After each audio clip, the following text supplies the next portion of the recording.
서적부 속 빼곡한 신앙서적들, 엘림이 대신 읽어드립니다. 안녕하세요, 엘림 책방입니다. 학예 수양회도 끝나고 이제 진짜 하반기에 들어선 8월 말. 하반기를 열심히 달리기 위한 보양식 충전하셔야죠? 그래서 준비했습니다. 흔히 책을 마음의 양식이라고 하잖아요. 진짜 우리 영혼의 양식, 신앙서적을 한 권 들고 왔는데요. 썸네일에서 예상하셨듯이 홍정현 목사님께서 쓰신 세계교회사입니다. 이 책을 저도 참 흥미롭게 읽었는데요. 요한계시록에 등장하는 7교회와 2000년 교회 역사의 흐름을 연결지어 설명하는 책입니다. 초대교회부터 오늘날의 교회까지 각각의 시대의 교회의 모습들이 요한계시록의 7교회의 모습과 일맥상통한다는 점에서 정말 놀라웠는데요. 엘림 책방에서 에베소 교회부터 차례대로 요약해서 읽어드리려고 합니다. 그리 길지 않은 호흡이니까요. 엘림에서 드리는 8월의 보양식 든든하게 드셔주시길 바라며 요한계시록과 함께하는 세계교회사의 첫 시간 출발해 보겠습니다.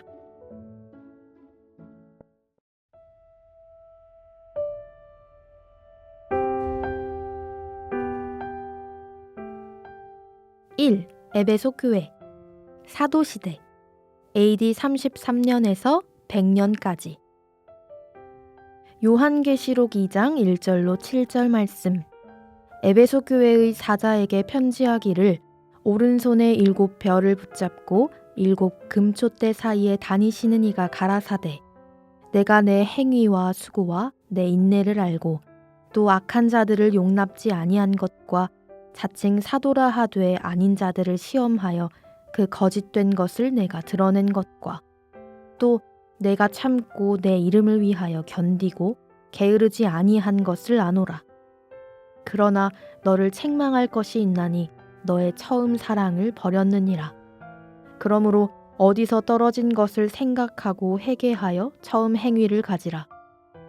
만일 그리하지 아니하고 회개치 아니하면 내가 네게 임하여 내 촛대를 그 자리에서 옮기리라. 오직 내게 이것이 있으니 내가 니골라당의 행위를 미워하는도다. 나도 이것을 미워하노라.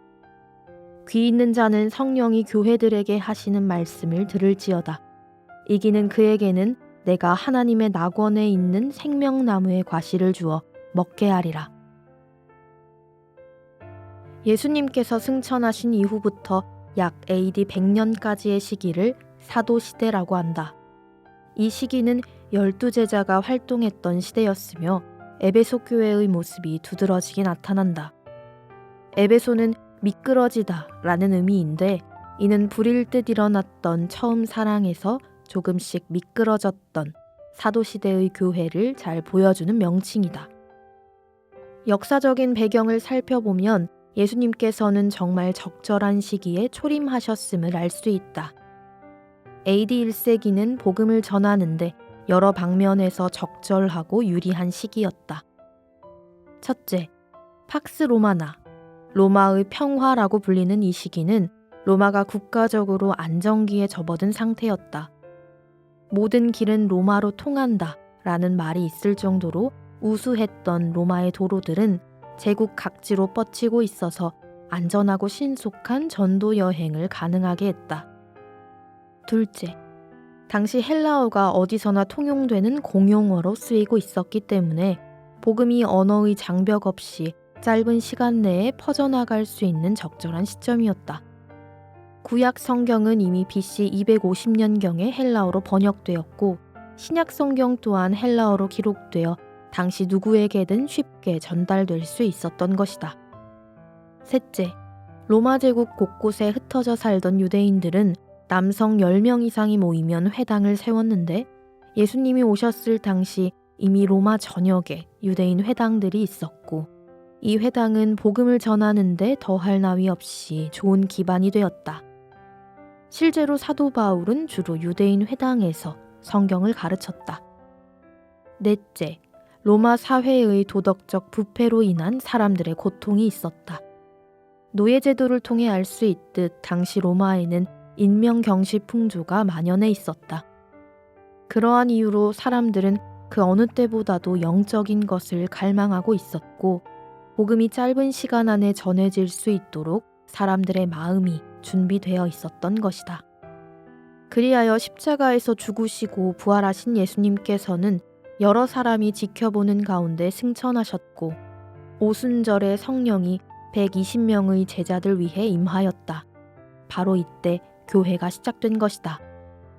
사도행전 1장에서 12장까지 사도 베드로는 유대인들을 향해 담대하게 전도했고 13장부터는 이방인의 사도인 바울이 중심인물로 등장한다. 바울을 통해 이방 지역에 많은 교회가 세워졌고 그의 마지막 사역은 로마에서 복음을 전하는 것이었으며 이를 끝으로 사도행전은 끝이 난다.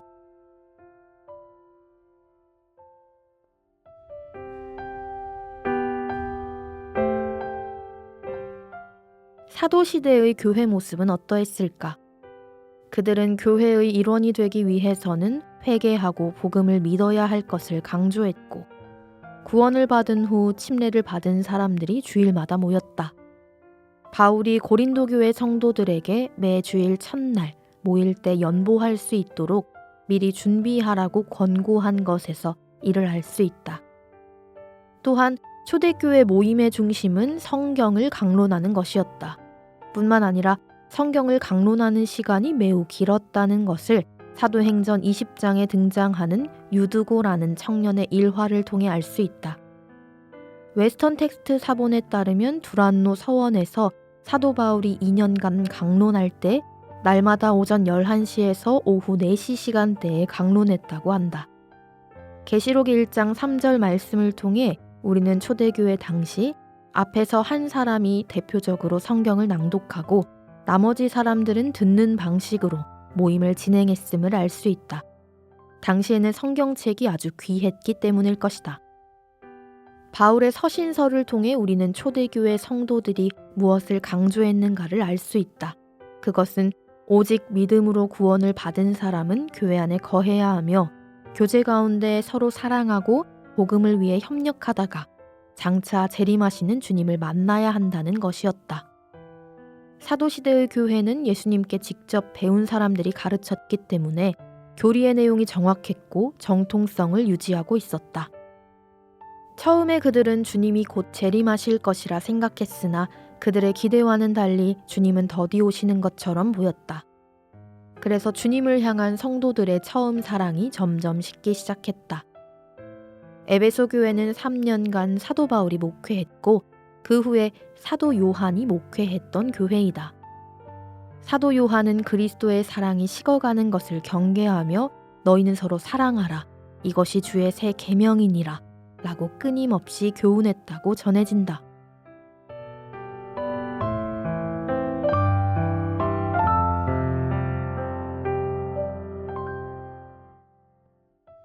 앞서 언급했듯 사도시대의 교회는 주님의 가르침을 직접 받은 사도들이 활동하던 교회였다. 마귀는 이 교회를 무너뜨리고자 3가지 공격 방식을 취했다. 첫째, 복음의 변질이다. 마귀는 순수한 복음이 전파되는 것을 가장 두려워했고 따라서 교회 속에 다른 복음을 넣으려고 시도했다.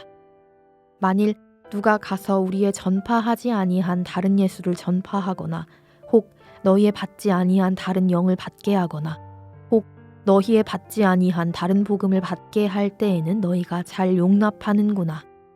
고린도후서 11장 4절 말씀. 그 결과 사도들이 활동하던 당시에도 사탄의 일꾼들이 많이 등장했다. 갈라디아 교회는 다른 복음이 침투한 대표적인 교회였다. 근본적으로 많은 문제를 일으킨 2가지 교리는 바로 율법주의와 영지주의였다. 율법주의는 주님의 은혜를 믿을 뿐 아니라 추가적으로 율법을 지켜야 천국에 갈 수 있다는 이단적 사상이다. 구약의 율법을 전통적으로 지켜오던 유대인들은 은혜로만 천국에 간다는 복음을 쉽게 받아들이지 못했고 그 결과 율법주의자들이 등장했다. 갈라디아서에는 믿음으로만 천국에 갈 수 있다는 진리가 분명하게 나타나 있는데 이러한 까닭에 훗날 종교개혁을 주도한 마르틴 루터가 가장 좋아했던 성경이 갈라디아서이기도 했다. 영지주의는 헬라어로 암, 깨달음, 비밀스런 지식을 소유한 사람이라는 뜻을 가진 그노시스에서 비롯된 용어이다. 이는 기독교 교리와 헬라 철학, 동양 종교의 사상을 절충해 만든 기독교 이단으로 물질과 육체를 죄악시하고 영을 높이 평가하는 사상을 말한다. 그들은 육체를 천하다 생각했기 때문에 성육신의 진리를 이해할 수 없었다. 선하신 하나님께서 사람의 육체를 입으셨다는 것은 곧 악을 입으셨다는 것과 마찬가지였기 때문이다. 영지주의는 하나님의 창조, 그리스도의 성육신과 부활을 부인할 뿐 아니라 더 나아가 사람이 예수님의 피를 믿어서 구원을 받는다는 복음을 정면으로 부정했다. 그들은 십자가가 아닌 영지, 즉 신령한 지식을 깨달아야 한다고 보았다. 자신들만 아는 신령한 지식을 통해 육체를 탈출해 하나님의 나라에 도달한다는 것이다. 더 나아가 육신이 천하기 때문에 마음대로 죄를 지어도 상관없다는 방종과 반대로 극단적인 금욕주의에 빠지기도 하였다.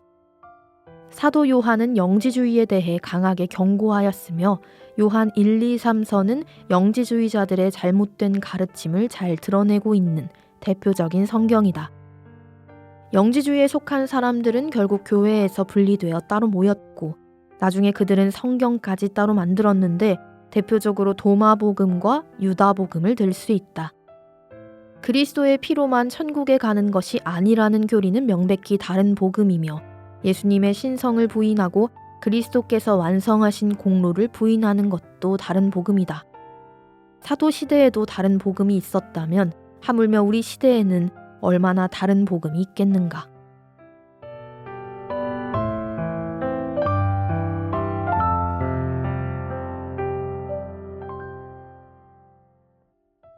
둘째, 교회의 분열이다. 마귀는 교회가 하나 되는 것을 두려워했기 때문에 하나님과 인간 사이를 이간했던 마귀는 성도와 성도 사이를 이간한다. 사도 시대에 내부적으로 분열된 대표적인 교회가 고린도 교회였다. 고린도 교회에는 시기와 분쟁이 있었고 심지어 네파로 갈라져 있었다. 평안에 매는 줄로 성령에 하나 되게 하신 것을 힘써 지키라. 에베소서 4장 3절 말씀. 사도 바울의 권면과 같이 교회가 성령 안에서 하나 될 때 마귀의 역사를 막을 수 있고 그 결과 주님의 역사가 더욱 크게 나타날 것이다. 셋째, 외부의 핍박이다. 사도시대의 교회에 대한 핍박은 두 부류의 사람에게서 왔다고 할 수 있다. 먼저는 유대인이고 그 다음은 로마 황제였다. 유대인들은 복음이 전파되는 곳이라면 어디든지 그림자처럼 따라다니며 복음을 대적했다.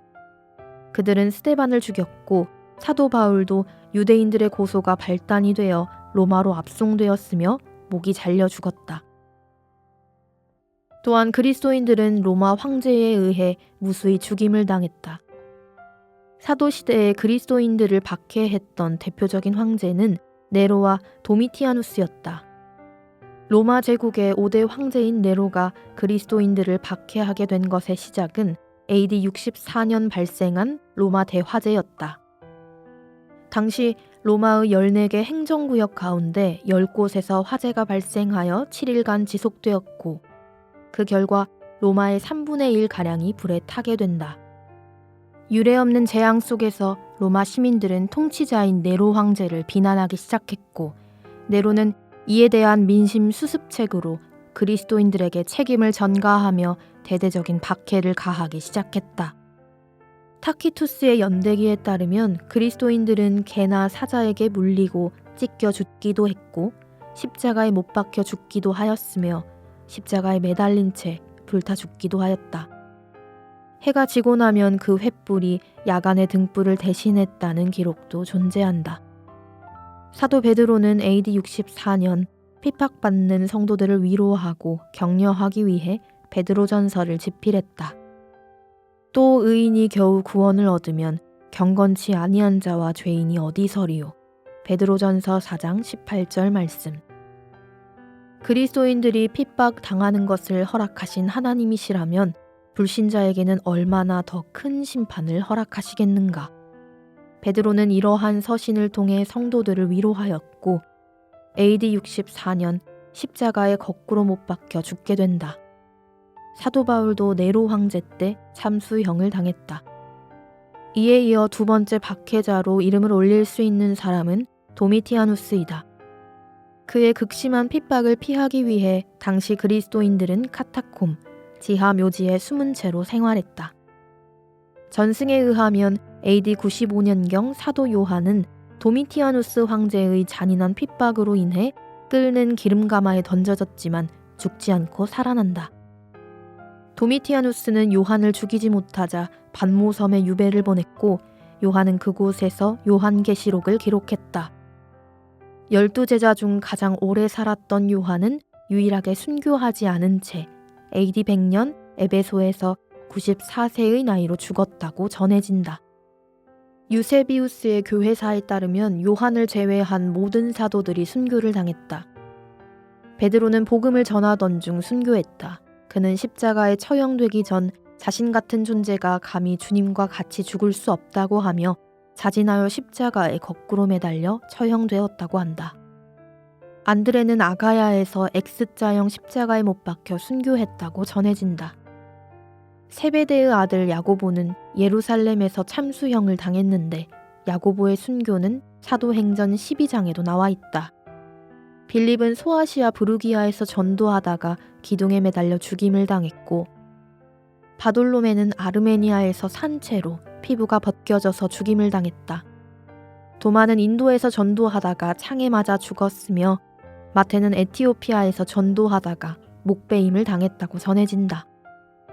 알페오의 아들 야고보는 성전 꼭대기에서 떨어뜨려져 죽임을 당했고 시몬은 애굽에서 유대로 돌아와 전도하다가 돌에 맞아 죽었다. 다데오는 페르시아에서 전도하다가 활에 맞아 죽었고 가룟 유다 대신 사도로 선정된 마띠아는 에티오피아에서 전도하다가 돌에 맞아 순교했다고 전해진다.